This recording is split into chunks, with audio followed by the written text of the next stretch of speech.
दोस्तों एक बार फिर से आप सुनना शुरू कर चुके हैं जज्बातों का जहां विद जावेद अख्तर। और आज मैं आपके सामने आपके फेवरेट शर्लक होम्स की एक और दिलचस्प कहानी लेकर आया हूं, जिस कहानी का मुझे भी बड़ी बेसब्री से इंतजार था। तो आइए बिना किसी देरी के साथ नई कहानी शुरू करते हैं, जो है शर्लक होम्स की the adventure of the sign of four. नए सुनने वाले चैनल सब्सक्राइब कर लीजिए और पुराने सुनने वाले वीडियो को लाइक ज़रूर कीजिएगा और अपनी राय कमेंट कीजिए। तो आइए नई कहानी शुरू करते हैं। शर्लक होम्स ने मेंटल पीस के कोने से अपनी शीशी और सुंदर से केस में से सिरिंज लिया। अपनी लंबी सफ़ेद घबराई उंगलियों से उसने नाजुक सुई को संभाला और अपने बाएं हाथ की आस्तीन मोड़ी। कुछ देर तक उसकी आंखें कुछ सोचती हुई अपनी बाहों और कलाई पर टिकी रहीं, जो सुई के अनगिनत निशानों से छितरी पड़ी थी। आखिर में उसने सिरिंज से सुई अपने अंदर डाली और अपनी शनील के कवर वाली आराम कुर्सी में राहत की सांस भरते हुए धंस गया। कई महीनों से दिन में 3 बार मैं उसे ऐसा करते देख रहा था, पर अभी मेरा दिमाग इसका आदी नहीं हुआ था। इसके उलट दिन ब दिन मैं ये देख कर चिढ़ता जा रहा था और रोज मेरी आत्मा मुझे धिक्कारती कि मुझ में इतना भी साहस नहीं है कि मैं इसका विरोध कर सकूं। बार बार मैं कसम खाता कि इस मुद्दे पर अपने मन की बात कह डालूंगा, पर मेरे दोस्त के शांत भाव में कुछ ऐसा था कि मैं उससे खुलकर बात करने में हिचकता था। उसकी क्षमता, उसका हाव भाव और उसके अद्भुत गुणों के जो अनुभव मुझे हुए थे, उनसे मैं उसको नाराज करने की हिम्मत नहीं जुटा पाता था। फिर भी उस दोपहर या तो मैंने लंच में कुछ खास खाया था, या उसकी हरकत से बुरी तरह ऊब कर मुझे अचानक लगा कि अब मैं और बर्दाश्त नहीं कर सकता। आज क्या ले रहे हो? मैंने पूछा। मॉर्फिन या कोकेन? उसने अलसाते हुए अपनी किताब से आंख उठाई। कोकेन, वो बोला। 7% का घोल। क्या तुम भी आजमाना चाहोगे? बिल्कुल नहीं, मैंने कहा। मेरा शरीर अभी अफगानिस्तान के युद्ध से पूरी तरह स्वस्थ नहीं हुआ है। मैं अपने शरीर पर और जोर नहीं दे सकता। मेरा इतनी जोर से मना करने पर वो मुस्कुराया। शायद तुम ठीक कहते हो वॉटसन, वो बोला। मुझे पता है ये शरीर पर बहुत बुरा असर डालता है, फिर भी ये मुझको इतनी एनर्जी और मेरे दिमाग को इतनी शांति देता है कि अगर इसका थोड़ा सा बुरा प्रभाव भी अगर शरीर पर पड़े तो कोई बात नहीं। पर सोचो, मैंने उत्सुकता से कहा। सोचो, तुमको इसकी क्या कीमत चुकानी पड़ेगी। जैसा तुम कहते हो सकता है तुम्हारा दिमाग उत्तेजित हो जाता है, पर यह बड़ी रोगकारी और बेकार तरीका है जिससे शरीर में हमेशा के लिए कमजोरी आ जाती है। तुम ये भी जानते हो कि तुम्हारे ऊपर इसकी क्या प्रतिक्रिया होती है। क्या फायदा है कि एक छोटे से आनंद के लिए उन महान शक्तियों को तुम क्यों खोना चाहते हो जो तुमको सौगात में मिली है। याद रखो, मैं तुमसे एक दोस्त की हैसियत से नहीं, बल्कि एक डॉक्टर की हैसियत से भी बात कर रहा हूँ। एक ऐसे शख्स से जिसकी सेहत की कुछ हद तक जिम्मेदारी मेरे ऊपर है। ऐसा नहीं लगा कि उसने बुरा माना हो। इसके उलट उसने अपनी उंगलियों के पोरों को आपस में जोड़ा और अपनी कोहनियां अपनी कुर्सी के हत्थे पर टिका दी, मानो उसे बातचीत में मजा आ रहा हो। मेरा मन, वो बोला, बगैर काम के विद्रोह करने लगता है। मुझे समस्याएं दो, काम दो, सांकेतिक तरह से लिखा हुआ लेख दो, या कोई पेचीदा उलझन, और मेरा मन लगा रहता है। फिर मुझे इन बाहरी चीज़ों की ज़रूरत नहीं होती। उत्तेजित होने के लिए मुझे उबाऊ जिंदगी से नफरत है। मुझे मानसिक उत्तेजना की हवस है। इसीलिए मैंने ये पेशा चुना है, या अपने लिए बनाया है, क्योंकि मैं इस तरह की दुनिया का एक इकलौता इंसान हूँ। इकलौता जासूस जो पेशेवर नहीं है, मैंने अपनी बाहें उचकाते हुए कहा। इकलौता सलाहकार जासूस जो पेशेवर नहीं है, उसने जवाब दिया। जासूसी में मैं ही आखिरी और सबसे ऊंचा कोर्ट ऑफ अपील हूँ। जब ग्रेगसन और लेस्ट्रेट का तनी जोन्स उलझन में पड़े होते हैं तो उनकी सामान्य तौर पर दशा रहती है, तब मामला मेरे सामने रखा जाता है। मैं सारे तथ्यों पर गौर करता हूँ और एक विशेषज्ञ के तौर पर अपनी राय जाहिर करता हूँ। ऐसे मामलों में मैं कोई श्रेय नहीं मांगता। मेरा नाम किसी अखबार में नहीं छपता। मेरे लिए सबसे बड़ा इनाम होता है वो केस, और उस केस को सुलझाने में लगाई गई अपनी क्षमता। पर अब तो खुद तुमको भी मेरे जेफरसन होप मामले में मेरे काम के तरीके का कुछ अंदाजा हो गया होगा। हाँ, मैंने तमीज से कहा। मैं कभी भी जिंदगी से इतना इम्प्रेस नहीं हुआ। मैंने उसको एक छोटे से ब्रोशर में सुरक्षित रख लिया है, खून के लाल रंग पर तहकीकात टाइटल से। उसने उदासी से अपना सिर हिलाया। मैंने उस पर नजर डाली थी। उसने कहा, ईमानदारी से मैं तुमको उसके लिए बधाई नहीं दे सकता। जासूसी एक पूर्ण विज्ञान है, या होना चाहिए, और उससे इसी तरह ठंडा और भावहीन बर्ताव करना चाहिए। तुमने उसमें रोमांच का हिस्सा मिला दिया है, जिससे वही असर पड़ रहा है मानो तुमने कोई प्रेम कहानी लिखी हो, या यूक्लिड की कहानी में प्रेमी प्रेमिका के फरार होने का किस्सा। पर रोमांच तो था उसमें, मैंने डांटा।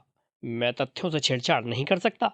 कुछ तथ्यों को दबाया जाना चाहिए, या फिर कम से कम उनको पेश करने में सही अनुपात रखना चाहिए। इस केस में सिर्फ एक बात थी जिसका जिक्र किया जा सकता था, और वो थी तर्क से नतीजे निकालना, नतीजों से कारण तक, जिसके मार्फत मैं इसे सुलझाने में सफल रहा। मुझे उस काम के लिए उसके मुंह से कमियां सुनना बहुत बुरा लगा, जो मैंने उसको खुश करने के लिए किया था। मैं ये भी एक्सेप्ट करता हूँ कि मैं उसके अहंकार से चिढ़ रहा था, जो चाहता था कि मेरे लेख की हर पंक्ति उसकी ही तारीफ बखाने। बिकर स्ट्रीट में उसके साथ गुजारे हुए सालों में से एक से ज़्यादा बार मैंने महसूस किया कि मेरे दोस्त के शांत और उदासीन भाव के नीचे हल्का सा घमंड भी दबा हुआ था। पर मैंने कोई टिप्पणी नहीं की, और अपने जख्मी पैर पर मरहम पट्टी करता रहा। उसके अंदर कुछ समय पहले एक जजेल गोली लग गई थी। मुझे चलने में कोई परेशानी नहीं थी, फिर भी हर बदलते मौसम के साथ उसमें से दर्द फड़कने लगता था। मेरी प्रैक्टिस का हाल में महाद्वीप तक विस्तार हो गया। कुछ वक्त बाद अपना पाइप भरते हुए होम्स ने कहा, पिछले हफ्ते फ्रांकोस लविलर्ड ने मुझसे सलाह ली थी, जो तुम जानते ही हो, फ्रांसीसी जासूसी सेवा में काफ़ी ऊंचा उठ रहा है। उसमें सहज ज्ञान भी है, पर उसमें वो ज्ञान नहीं है जो उसकी कला को निखार सके। मामला एक वसीयत से संबंधित था, और उसकी कुछ बातें बड़ी रोचक थीं।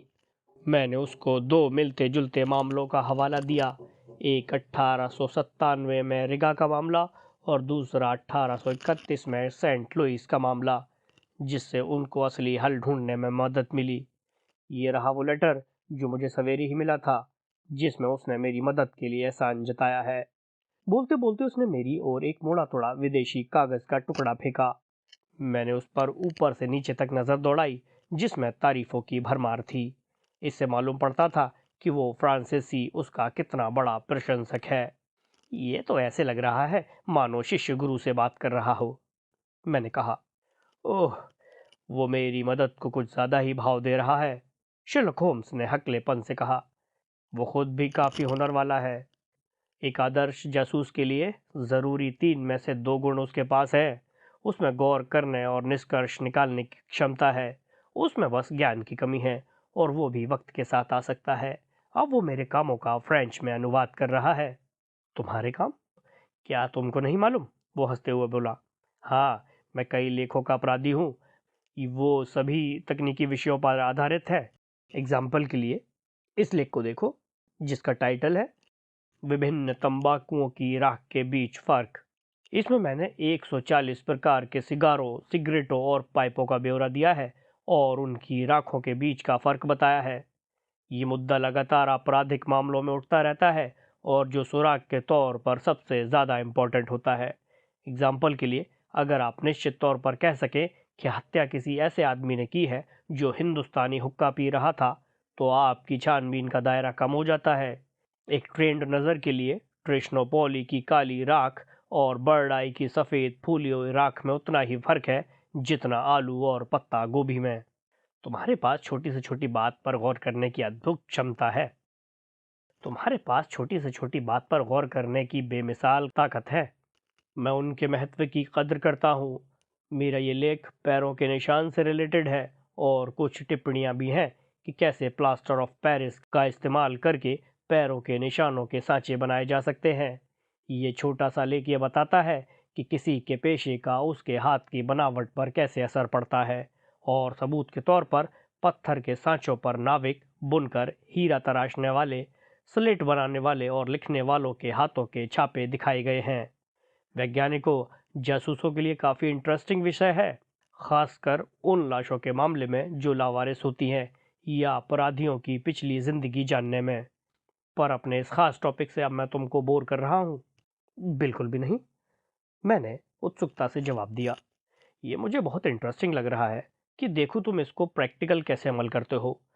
पर अभी तुम निरीक्षण और निष्कर्ष की बात कर रहे थे। इनमें से एक का रिलेशन दूसरे से जरूर होगा। अपनी आराम कुर्सी पर ठाठ से परसते हुए छल्ले अपने पाइप से छोड़ता हुआ वो बोला, एग्जाम्पल के लिए, निरीक्षण से मुझे पता चलता है कि तुम माँ सवेरे विगमोर स्ट्रीट डाक खाने गए थे, पर निष्कर्ष ये बताता है कि वहां से तुमने एक तार भेजा है। सही, मैंने कहा, दोनों बातें सही हैं, पर मैं ये जानता हूँ कि मुझे नहीं पता कि तुम इस नतीजे पर कैसे पहुंचे। बैठे बैठे अचानक ये फतूर दिमाग में आ गया और ये बात मैंने किसी को बताई भी नहीं थी। ये तो बड़ी ही आसान बात है, उसने मेरी हैरानी पर हंसते हुए कहा। इतनी आसान कि उसको समझाना भी बेकार होगा, पर फिर भी इससे निरीक्षण और निष्कर्ष की अपनी अपनी सीमाएं तय हो जाएंगी। निरीक्षण से हमें यह पता चलता है कि तुम्हारे जूते के नीचे लाल मिट्टी इस तरह फैली है कि उस पर चले बिना आप अंदर नहीं आ सकते। वो मिट्टी जिस लाल रंग की है वो आसपास कहीं नहीं है। ये तो था निरीक्षण, बाकी सब नतीजा है। तो फिर तार वाला नतीजा कैसे निकला? क्यों, ये तो मैं जानता ही था कि तुमने कोई लेटर नहीं लिखा था, क्योंकि सारी सुबह मैं तुम्हारे सामने ही था। तुम्हारे मेज की खुली हुई दराज में मैं देख सकता हूँ कि तुम्हारे पास डाक टिकट भी है और पोस्ट कार्डों की मोटी गड्डी भी। फिर तुम डाक खाना क्या करने जाओगे सिवा तार भेजने के? बाकी बातें एक तरफ रख दो और जो बचता है वही हकीकत है। इस मामले में ऐसा ही है, मैंने थोड़ा सोचकर जवाब दिया। फिर भी जैसा तुम कहते हो बात सिंपल है, क्या तुम मुझे ढीठ कहोगे अगर मैं तुम्हारा एक कठिन सा टेस्ट लूं? इसके उलट, उसने जवाब दिया, ये मुझे कोकीन की दूसरी खुराक लेने से रोकेगी। मुझे किसी भी समस्या में झांकने में खुशी होगी जो तुम मेरे सामने रखोगे। मैंने तुमको कहते सुना है कि किसी भी आदमी के लिए रोजमर्रा की जिंदगी में इस्तेमाल की हुई किसी भी चीज पर अपने व्यक्तित्व की छाप छोड़ना कठिन है, जो एक ट्रेंड जासूस ना पढ़ सके। अब देखो, मेरे पास एक घड़ी है जो हाल ही में मेरे पास आई है। क्या तुम बता सकते हो उसके पुराने मालिक के चरित्र और उसकी आदतों के बारे में? मैंने घड़ी उसको थमाई और मुझे मन ही मन हंसी आ रही थी, क्योंकि वो परीक्षा मेरी सोच के अनुसार बिल्कुल असंभव थी। मैं चाहता था कि इससे उसको कुछ सबक मिलेगा और उसका घमंड टूटेगा। उसने घड़ी को अपने हाथों में तोला, उसके डायल को देर तक देखा, उसे पीछे से खोला और अंदर की कारीगरी परखी, पहले अपनी नंगी आंखों से और फिर एक तेज लेंस से। उसकी निराशा से भरे चेहरे को देखकर मैं अपनी मुस्कुराहट दबा नहीं सका। जब उसने आखिर में घड़ी मेरे हाथ में लौटा दी, इसमें कोई खास जानकारी नहीं है, उसने कहा। इस घड़ी को हाल ही में साफ किया गया है, जिससे मेरे असली फैक्ट गायब हो गए हैं। सही कह रहे हो, मैंने जवाब दिया। मेरे पास भेजे जाने से पहले इसको साफ किया गया था। दिल ही दिल अपने दोस्त को मैंने दोष दिया कि उसने अपनी हार छुपाने के लिए बेहद लचर बहाना ढूंढा था। एक गंदी घड़ी में उसे क्या जानकारी मिलती? ज्यादा सेटिस्फाइड तो नहीं थी, पर मेरी खोज पूरी तरह बंजर नहीं रही। उसने सपने भरी बेजान सी आंखों से छत की तरफ ताकते हुए कहा, अगर मैं गलत हूं तो मुझे टोक देना। ये घड़ी शायद तुम्हारे बड़े भाई के पास थी, जिसको ये तुम्हारे पिता से विरासत में मिली। यह बात शर्तिया पीछे बनाए हुए निशान से तुमने जानी है? बिल्कुल, निशान से तुम्हारा अपना नाम मालूम पड़ता है। घड़ी की तारीख करीब 50 साल पुरानी है और उस पर खुदा हुआ अक्षर भी उतना ही पुराना है, इसलिए ये पिछली पीढ़ी के लिए बनाई गई थी। जेवर अक्सर बड़े बेटे को विरासत में मिलते हैं और ज़्यादातर उसका नाम पिता के नाम पर रखा जाता है। अगर मुझे ठीक से याद है तो तुम्हारे पिता की मौत को कई साल बीत गए हैं, इसलिए ये तुम्हारे बड़े भाई के पास थी। अब तक तो सब ठीक बताया है, मैंने कहा। कुछ और?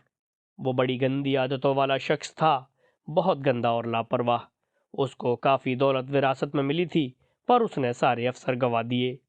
कुछ समय गरीबी में बिताया, बीच बीच में अमीर हो जाता और आखिर में शराब की लत लग गई और मर गया। मुझे यही सब पता चल पाया है। मैं अपनी कुर्सी से उठ खड़ा हुआ और दिल में कड़वाहट भरी बेचैनी से कमरे में लंगड़ाता हुआ टहलने लगा। ये तुमने गलत किया है होम्स। मैं भरोसा नहीं कर सकता कि तुम इस कदर गिर जाओगे। तुमने मेरे दुखी भाई के इतिहास के बारे में छानबीन की है और अब तुम नाटक कर रहे हो कि तुमने इस तरह जानकारी हासिल की है। तुम मुझसे ये उम्मीद नहीं कर सकते कि मैं भरोसा कर लूं कि तुम्हें सारी बातें उसकी पुरानी घड़ी में झांक कर पता चली है। ये क्रूरता है और साफ शब्दों में इसमें तुमने मेरे साथ धोखा किया है। माय डियर डॉक्टर, उसने प्यार से कहा, मुझे माफ कर दो। इस समस्या को बताते वक्त मैं भूल गया था कि ये तुम्हारे लिए कितनी व्यक्तिगत और तकलीफदेह बात थी। मैं तुम्हें भरोसा देता हूँ कि मुझे ये भी नहीं पता था कि तुम्हारा कोई भाई भी है, जब तक तुमने मुझे घड़ी नहीं पकड़ाई। तो फिर तुमको ये सारे फैक्ट कहाँ से मिले? हर बात सच्ची है। ओह, मैं वही बता सका जो पॉसिबल था। मैंने ये उम्मीद नहीं की थी कि मैं इतना सटीक हो सकूंगा। पर ये खाली तुक्का नहीं था। नहीं नहीं, मैं कभी तुक्के नहीं लगाता। ये बड़ी बुरी आदत है तर्क शक्ति को नष्ट करने वाली। तुमको जो अजीब लग रहा है वो इसलिए क्योंकि तुम मेरे विचारों के प्रवाह के अनुसार नहीं बैठते और ना ही उन छोटी छोटी बातों पर गौर करते हो जिन पर इम्पोर्टेंट निष्कर्ष डिपेंडेंट होते हैं। उदाहरण के लिए, मैंने शुरुआत में ये कहते हुए कहा था कि तुम्हारा भाई लापरवाह था। जब उस घड़ी के केस के निचले भाग को देखोगे तो वो ना सिर्फ दो जगहों से टूटा है, बल्कि उसमें जगह जगह खरोच के भी निशान हैं, क्योंकि उसकी आदत थी कि उस घड़ी के साथ जेब में दूसरी कठोर चीजें भी रख दी जाए, जैसे सिक्के या चाबियां। अब ये मान लेना कोई बड़ी बात नहीं है कि जो शख्स इतनी महंगी घड़ी विरासत में पाता है उसे और भी कीमती सामान नहीं मिला होगा। मैंने सिर हिलाकर यह दिखाया कि मुझे उसका तर्क समझ में आ रहा है। इंग्लैंड में गिरवी पर रकम देने वालों में आम है, और जब वो घड़ी लेते हैं तो टिकट का नंबर किसी सुई की नोक से खरोच देते हैं। ये किसी लेवल से ज़्यादा आसान है, क्योंकि फिर उसकी संख्या खोने या अदला बदली होने का खतरा नहीं रहता। मेरे लेंस के द्वारा मुझे 4 ऐसे नंबर दिखाई दे रहे हैं। इससे मैं इस नतीजे पर पहुंच आया हूँ कि तुम्हारा भाई अक्सर दिवालिया हो जाता था। दूसरा नतीजा ये कि बीच बीच में वो खुशहाल भी रहता था, नहीं तो वो अपनी घड़ी कैसे छुड़वा पाता। आखिर मैं चाहता हूँ कि तुम इसके अंदर की प्लेट में झांक कर देखो, जिसमें चाबी वाला सुराग है। कोने से किस शख्स की घड़ी की चाबी इतनी टेढ़ी मेढ़ी हो सकती है? तुम कभी भी किसी नशेड़ी की घड़ी ऐसी चाबी के बगैर नहीं देखोगे। वो रात को घड़ी की चाबी भरता है और वो अपने लड़खड़ाते हाथों की छाप घड़ी पर छोड़ देता है। इसमें राज वाली क्या बात है? ये बात तो अब दिन की तरह साफ है, मैंने जवाब दिया। मुझे अन्याय पर खेद है जो मैंने तुम्हारे साथ किया है। मुझे तुम्हारी अद्भुत क्षमता पर पूरा भरोसा होना चाहिए। क्या मैं तुमसे पूछ सकता हूँ कि तुम्हारे पास इस वक्त कोई केस हाथ में है या नहीं? कोई नहीं, इसलिए मैं कोकीन का सहारा ले रहा हूँ। दिमागी काम के बगैर मैं जिंदा नहीं रह सकता। जीने के लिए कुछ और है ही क्या? यहाँ पर खड़े होकर खिड़की से देखो, क्या इससे ज़्यादा उदास, बेजान, बगैर फायदे की दुनिया कहीं हो सकती है? देखो कैसे ये पीला कोहरा सड़कों पर छाया हुआ है और मिट्टी के रंग के घरों के ऊपर मंडरा रहा है। इससे ज़्यादा बेजान और उबाऊ और क्या हो सकता है? काबिलियत होने से क्या फ़ायदा डॉक्टर, अगर आपके आसपास उसका इस्तेमाल करने का मौका ही ना हो। अपराध बहुत आम बात है, अस्तित्व आम बात है, और धरती पर आम गुणों के अलावा दूसरे गुणों के लिए कोई जगह नहीं है। इस भाषण का जवाब देने के लिए मैंने मुंह खोला ही था कि एक तेज दस्तक के साथ हमारी मकान मालकिन अंदर आई, एक पीतल की ट्रे में एक कार्ड लिए। आपके लिए एक युवती आई है सर, उसने मेरे दोस्त को संबोधित करते हुए कहा। मिस मैरी मास्टन, उसने पढ़ा। ये नाम मुझे याद नहीं। युवती से कहो कि हमारे पास आए। मिसेस हटसन, जाओ मत डॉक्टर, मैं चाहता हूँ तुम यही रहो। मिस मार्स्टन कमरे में सधे हुए कदमों से दाखिल हुई। उसके हाव भाव में आत्मविश्वास था। वो हल्के भूरे रंग के बालों वाली इकहरे बदन की नाजुक सी युवती थी, जिसने सलीकेदार कपड़े पहन रखे थे और हाथों में दस्ताने। उसके कपड़ों में एक सादगी थी जिससे पता चलता था कि उसके पास सीमित साधन थे। उसकी ड्रेस सादे से स्लेटी रंग की थी और ठीक से सिली हुई भी नहीं थी। उसने सी रंग की एक पगड़ी सी पहन रखी थी, जिसके एक और सफ़ेद रंग का एक पंख लगा हुआ था। उसके नैन नक्श बहुत तीखे नहीं थे, ना ही रंग बहुत खूबसूरत, पर उसके भाव से वो बहुत प्यारी और मिलनसार लग रही थी। और उसकी बड़ी बड़ी नीली आंखों में एक अजब सी सहानुभूति और पवित्रता थी। औरतों के अपने अनुभव से, जो कई देशों और 3 अलग अलग महाद्वीपों से इकट्ठा किया गया था, मैंने पहले कभी ऐसा चेहरा नहीं देखा था। जिसमें इतनी संवेदनशीलता झलकती हो। मैं ये गौर करने से नहीं चूका कि जब वो शर्लक होम्स द्वारा पेश की गई कुर्सी पर बैठी तो उसके होंठ थरथरा रहे थे और हाथ कांप रहे थे, जिससे पता चल रहा था कि वो अंदर से बहुत बेचैनी महसूस कर रही थी। मैं आपके पास आई हूँ मिस्टर होम्स, क्योंकि आपने एक बार मेरी मालकिन मिसेस सीसिल फॉरेस्टर की एक छोटी सी घरेलू प्रॉब्लम सुलझाने में मदद की थी। वो आपकी काबिलियत और दया से बहुत इम्प्रेस थी। Mrs Cecil Forrester? उसने याद करते हुए दोहराया। मैं समझता हूँ मैंने उनकी थोड़ी बहुत मदद की तो थी, पर जहाँ तक मुझे याद आ रहा है वो केस बड़ा आसान सा था। वो ऐसा नहीं सोचती, पर कम से कम मेरे केस के लिए ऐसा नहीं कहा जा सकता। मैं सोच भी नहीं सकती कि मैं जिस स्थिति में हूँ उससे ज़्यादा अजीब और रहस्यमयी और कुछ भी हो सकता है। होम्स ने अपने हाथ मले और उसकी आंखें चमकने लगीं। वो अपनी कुर्सी पर आगे खिसक कर बैठ गया। उसके तीखे नैन नक्शों वाले चेहरे पर विलक्षण सोच विचार के भाव थे। अपनी कहानी सुनाओ, उसने बड़े व्यावसायिक अंदाज में कहा। मुझे लगा मैं बहुत शर्मिंदगी की सिचुएशन में हूँ। मुझे माफ़ करें, मैं जाना चाहता हूँ, मैंने अपनी कुर्सी से उठते हुए कहा। मुझे हैरानी हुई कि युवती ने अपना दस्ताने वाला हाथ उठाकर मुझे रोका। अगर तुम्हारा ये दोस्त हमारे खातिर रुक जाता है तो मेरे लिए बहुत बड़ी मदद होगी। मैं वापस कुर्सी में धंस गया। तो फिर मैं कहानी बताती हूँ, वो आगे बोली। फैक्ट ये है कि मेरे पिता एक इंडियन रेजिमेंट में अफसर थे और उन्होंने मुझे तभी वापस अपने देश भेज दिया था जब मैं छोटी सी थी। मेरी माँ मर चुकी थी और इंग्लैंड में मेरा कोई रिश्तेदार नहीं था, पर मुझे एक आरामदायक बोर्डिंग हाउस में रखा गया और वहाँ मैं 17 साल की उम्र तक रही। 1878 में मेरे पिता ने, जो अपनी रेजिमेंट के सीनियर कैप्टन थे, 12 महीनों की छुट्टी ली और घर आ गए। उन्होंने लंदन से तार भेजा कि वो अब सही सलामत आ चुके हैं और मैं उनसे मिलने फौरन चली आऊं, लंगम होटल के पते पर। जहाँ तक मुझे याद है उनका संदेश दया और प्यार से भरा था। लंदन पहुंचकर मैं लंगम पहुंची और वहां मुझे बताया गया कि कैप्टन मार्स्टन वहां रह रहे थे, पर वो पिछली रात बाहर गए थे और वापस नहीं आए। मैं सारा दिन उनका इंतज़ार करती रही, पर उनकी कोई खबर नहीं मिली। उस होटल मैनेजर की सलाह पर मैंने पुलिस से कांटेक्ट किया और अगली सुबह हमने सभी अखबारों में एडवर्टीजमेंट दिया। हमारी खोजबीन का कोई नतीजा नहीं निकला। उस दिन के बाद आज तक मेरे बदनसीब पिता के बारे में हमें कोई खबर नहीं मिली है। वो अपने देश लौटे थे, दिल में उम्मीदें लिए, कुछ शांति और कुछ आराम पाने के लिए, और उसकी बजाय उसने अपने गले पर हाथ रखा और एक घुटी हुई सिसकी से उसकी बातचीत बीच में कट गई। तारीख, होम्स ने अपनी नोटबुक खोलते हुए कहा। वो 3 दिसंबर 1878 को गायब हुए थे, करीब 10 साल पहले। उनका सामान होटल में ही पड़ा रहा। उसमें कुछ भी नहीं था जिससे सुराग मिल सके। कुछ कपड़े, कुछ किताबें और अंडमान द्वीप से कई छोटी मोटी कलाकृतियां। वो वहां अदालत द्वारा दोषी ठहराए गए अपराधियों के अधिकारी थे।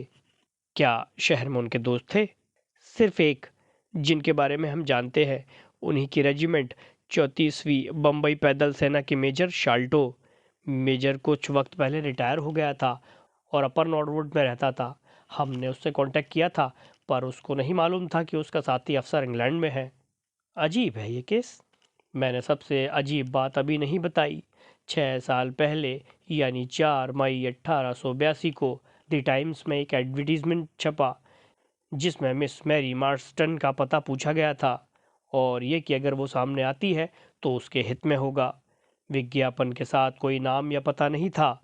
उस वक्त मैंने मिसेल फॉरेस्टर के घर पर गवर्नेंस के तौर पर नौकरी शुरू भर की थी। उसकी सलाह से मैंने अपना पता विज्ञापन वाली जगह पर छपवा दिया। उसी दिन डाक से मेरे पास एक छोटा सा गत्ते का डब्बा आया। उसमें एक डिबिया थी जिसमें मैंने एक बड़ा चमकीला मोती पाया। लिखित में तो कुछ नहीं था। उसके बाद से उसी तारीख पर हर साल एक वैसी ही डिबिया में एक वैसा ही मोती प्रकट हो जाता था, पर भेजने वाले का कोई सुराग नहीं मिलता। विशेषज्ञ ने बताया कि मोती अद्वितीय और बेशकीमती है। आप खुद देख सकते हैं कि वो कितने खूबसूरत हैं। उसने बोलते हुए एक चपटी डिबिया खोली और 6 मोती दिखाए, जो इतने सुंदर थे जैसे मैंने पहले नहीं देखे थे। तुम्हारा बयान बड़ा इंटरेस्टिंग है, शेरलॉक होम्स ने कहा। क्या तुम्हारे साथ और भी कुछ हुआ है? हाँ, और आज ही इसलिए मैं आपके पास आई हूँ। आज सुबह मुझे ये चिट्ठी मिली जो शायद आप खुद ही पढ़ना चाहेंगे। थैंक यू, होम्स ने कहा। लिफाफा भी दो प्लीज़। इस पर मोहर है, SW लंदन, और तारीख है 7 जुलाई। यहाँ पर कोने में किसी शख्स के अंगूठे का निशान, शायद पोस्टमैन का होगा। बहुत बढ़िया किस्म का कागज़, एक पैकेट लिफाफे 6 पेंस में, अपने लिखने के सामान के बारे में बड़े सलीके वाला। कोई पता नहीं। आज रात 7 बजे लाइसियम थिएटर के बाहर बाएं से तीसरे खंबे पर मिलना। अगर तुम्हें कोई शक हो, 2 दोस्तों को साथ ले आना। तुम्हारे साथ नाइंसाफ़ी हुई है और अब न्याय होगा। पुलिस को मत लाना, अगर तुम ले आई तो सब बेकार हो जाएगा। तुम्हारा अनजाना दोस्त। सच में ये तो एक छोटा खूबसूरत राज है। तुम क्या करने की सोच रही हो मिस मास्टन? ठीक यही बात मैं आपसे पूछना चाहती हूँ। फिर तो हम ज़रूर जाएंगे, तुम और मैं। और हाँ, क्यों मिस्टर वॉटसन को भी अपना दोस्त बनाकर जाएंगे? लेटर भेजने वाले ने 2 दोस्तों के लिए कहा है और हम पहले भी काम कर चुके हैं। पर क्या ये आएंगे? उसने आवाज़ और भाव से मिन्नत करते हुए पूछा।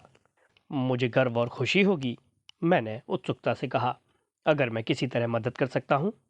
आप दोनों बड़े दयालु हैं, उसने जवाब दिया। मैंने एकाकी जीवन बिताया है और मेरा कोई दोस्त नहीं है जिससे मैं मदद ले सकूं। मैं सोचती हूँ अगर मैं यहाँ पर 6 बजे आ जाऊँ तो ठीक रहेगा। इससे ज़्यादा देर मत करना, होम्स ने कहा। फिर भी एक बात और है, क्या ये लिखावट वही है जो मोती की डिबिया पर लिखे पते वाली थी? मैं उनको साथ लाई हूँ, उसने आधा दर्जन कागज़ के टुकड़े पकड़ाते हुए कहा। तुम बहुत अच्छी मौक्किल हो, तुम्हारा अंदेशा सही रहता है। मुझे देखने दो। उसने मेज पर कागज के टुकड़े फैलाए और एक से दूसरे पर जल्दी जल्दी निगाह दौड़ाई। ये सब छुपाए गए हाथ हैं, चिट्ठी के अलावा, उसने कहा। पर लिखने वाले के बारे में कोई शक नहीं है। ये देखो कैसे ग्रीक का ई टूट जाता है और आखिर के एस की घुमावट देखो। ये निश्चित ही एक ही आदमी ने लिखे हैं। मैं तुमको कोई झूठी उम्मीद नहीं देना चाहता मिस मास्टन, पर क्या इस लिखावट और तुम्हारे पिता की लिखावट में कोई समानता है? इससे ज़्यादा अलग कुछ हो ही नहीं सकता। मुझे ऐसी ही उम्मीद थी, तुम ऐसा ही कहोगी। फिर हम तुम्हारा 6 बजे इंतज़ार करेंगे। ये कागज़ मेरे पास रहने दो। हो सकता है कि उससे पहले ही मामला मेरी समझ में आ जाए। अभी सिर्फ 3:30 बजे हैं। अच्छा, बाय बाय। बाय बाय, हमारे मेहमान ने कहा, और हम दोनों की तरफ खुशी से देखते हुए उसने मोतियों का डिब्बा अपने सीने में रखा और जल्दी से चली गई। खिड़की पर खड़े हुए मैंने उसे तेजी से सड़क पर जाते देखा, जब तक भीड़ में वो स्लेटी पगड़ी और सफ़ेद पंख आंखों से ओझल नहीं हो गए। कितनी अट्रैक्टिव लेडी है, अपने दोस्त की तरफ मुड़ते हुए मैंने ऐलान किया। उसने अपना पाइप फिर से सुलगा लिया था और मुंदती पलकों के साथ पीछे की तरफ पसर गया था। अच्छा, उसने अलसाते हुए कहा। मैंने गौर नहीं किया। तुम बिल्कुल मशीन हो, गिनने वाली मशीन। मैं बोल पड़ा। कभी कभी तुम्हारे अंदर कुछ इंसानियत सी नहीं दिखाई पड़ती। वो हल्के से मुस्कुराया। सबसे ज़रूरी ये बात है, वो बोला, व्यक्तिगत गुणों को आधार बनाकर अपने फैसले मत करो। कोई भी मुवक्किल सिर्फ एक इकाई होता है, किसी समस्या का एक हिस्सा। भावुकता से तर्क में बाधा आती है। मैं तुम्हें भरोसा दिलाता हूँ कि आज तक मेरी नज़रों में सबसे सुंदर औरत को बीमा के पैसे के लालच में 3 छोटे बच्चों की हत्या के मामले में फांसी दे दी गई थी, और मेरी जान पहचान का सबसे घिनौना दिखने वाला आदमी एक दानवीर है जिसने लंदन के गरीबों के लिए करीब 2.5 लाख खर्च कर दिए हैं। इस केस में मैं कभी भी अपवाद नहीं बना। अपवाद से नियम टूट जाता है। क्या तुमने कभी लिखावट से किसी का चरित्र जानने की कोशिश की है? इस आदमी की लिखावट से तुम क्या समझते हो? ये लिखावट साफ और एक सी है, मैंने जवाब दिया। एक चरित्रवान आदमी जो कोई व्यापारी है। होम्स ने सिर हिलाया। इसके लंबे अक्षर देखो, वो बोला। वो छोटे अक्षरों के बराबर ही हैं। इसका डी ए हो सकता है और आई शायद ई हो सकता है। चरित्रवान लोग हमेशा अपने लंबे अक्षरों में फ़र्क करते हैं, चाहे उनकी लिखावट कितनी भी साफ क्यों ना हो। इसके के भी एक से नहीं है। अब मैं बाहर जा रहा हूँ, मुझे कुछ नतीजे निकालने हैं। मैं ये किताब पढ़ने की सलाह देता हूँ। आज तक लिखी गई किताबों में सबसे अच्छी है विनवुड रीड की मार्टरडम ऑफ मैन। मैं 1 घंटे में वापस आऊँगा। होम्स लौटा तब 5:30 बज चुके थे। वो खुश था, उत्सुक था और चहक रहा था। इस मामले में कोई बड़ा राज नहीं है, वो चाय का प्याला थामते हुए बोला, जो मैंने उसके लिए तैयार की थी। सारे तथ्य मिलकर एक ही बात समझा रहे हैं। क्या तुमने मामला अभी से सुलझा भी लिया? खैर, ये कहना तो कुछ ज़्यादा ही होगा। मैंने एक फैक्ट ढूंढ लिया है जो मामले को साफ कर देता है, पर यह बहुत ही साफ है। अब उसमें बाकी सारी बातें जाननी रह गई हैं। द टाइम्स की पुरानी फाइलों पर नज़र दौड़ाने पर मैंने पाया कि अपर नॉरवुड में रहने वाला 34वीं बम्बई पैदल सेना का मेजर शाल्टो 28 अप्रैल 1882 को मर गया था। हो सकता है मैं बेवकूफ़ हूँ होम्स, पर मैं नहीं समझ पा रहा हूँ कि इससे क्या जाहिर होता है। नहीं, तुम मुझे ताज्जुब में डाल देते हो। फिर इसको इस तरह देखो, कैप्टन मार्स्टन गायब हो जाता है। लंदन में जिस एकमात्र शख्स के पास वो जा सकता है वो है मेजर शाल्टो। मेजर शाल्टो कहता है कि उसे इसकी कोई जानकारी नहीं है कि मार्स्टन लंदन में है। 4 साल बाद शाल्टो मर जाता है। उसकी मौत के एक हफ्ते बाद कैप्टन मार्स्टन की बेटी को एक कीमती उपहार मिलता है जो साल दर साल दोहराया जाता है। और अब एक चिट्ठी आती है जो बताती है कि उसके साथ नाइंसाफ़ी हुई है। ऐसी क्या नाइंसाफ़ी की बात हो सकती है सिवाय इसके कि उसको अपने पिता से वंचित कर दिया गया है। और क्यों ये उपहार शाल्टो की मौत के फौरन बाद से आने शुरू हुए?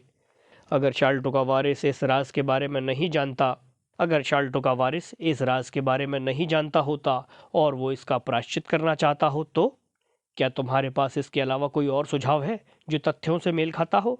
पर कितना अजीब प्रायश्चित! क्यों उसने वो पत्र अब लिखा, 6 साल पहले नहीं? फिर वो पत्र हमेशा उसको न्याय दिलाने की बात करता है। उसको कौन सा न्याय मिल सकता है? ये मानना तो कुछ ज्यादा ही होगा कि उसके पिता भी जिंदा है। इस मामले में किसी तरह की कोई जाति नहीं है जिसके बारे में हमें जानकारी हो। कठिनाइयां जरूर हैं, शर्लक होम्स ने सोचते हुए कहा, पर आज रात वहां जाने से हमारी मुश्किल हल हो जाएगी। आह, ये गाड़ी आई है और उसके अंदर मिस मार्स्टन है। क्या तुम पूरी तरह तैयार हो? तो फिर हमको जल्दी से नीचे चलना चाहिए क्योंकि वक्त हो गया है। मैंने अपना हैट और अपनी सबसे मोटी छड़ी उठाई, पर मैंने देखा कि होम्स ने अपनी दराज से रिवॉल्वर निकाली और जेब में डाल ली। साफ था कि वो समझ रहा था कि हमारा आज का रात का काम गंभीर मोड़ ले सकता है। मिस मार्स्टन एक गहरे रंग के ओवरकोट से ढकी थी और उसका संवेदनशील चेहरा शांत पर पीला था। वो औरत नहीं हो सकती थी अगर उसको हमारे अजीब काम के बारे में सोचकर बेचैनी नहीं होती। पर फिर भी उसने संयम बना रखा था और उसने तत्परता से उन सभी सवालों का जवाब दिया जो होम्स ने उससे पूछे। दोस्तों, कहानी अब भी जारी है। इसका अगला भाग सुनने के लिए चैनल को ज़रूर सब्सक्राइब करें।